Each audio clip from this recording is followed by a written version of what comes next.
প্রাচীন যুগে প্রাকৃতিক উৎস থেকে প্রাপ্ত মাদক গ্রহণ করা হলেও বর্তমানে রাসায়নিক মাদকের ব্যবহার বৃদ্ধি পেয়েছে।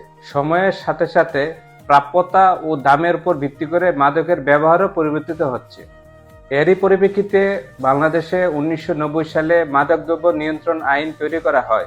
মাদকের ব্যবহার যেরকম পরিবর্তিত হচ্ছে, এর সাথে সাথে এর চিকিৎসাও সময়ের সাথে সাথে বিবর্তিত হচ্ছে।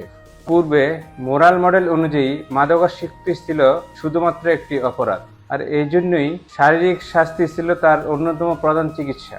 সম্ভবত এ থেকে একটি কথা প্রচলিত আছে যে মায়ের উপর কোনো ওষুধ নাই।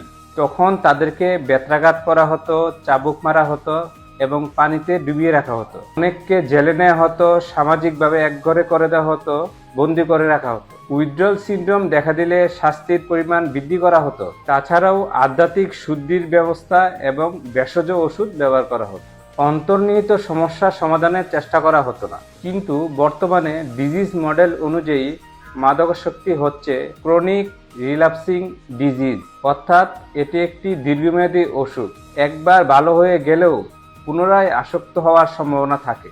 অন্যান্য অসুখের মতো এর বৈজ্ঞানিক চিকিৎসা সম্ভব, শুধুমাত্র আটকে রাখলেই এই সমস্যার সমাধান হয় না।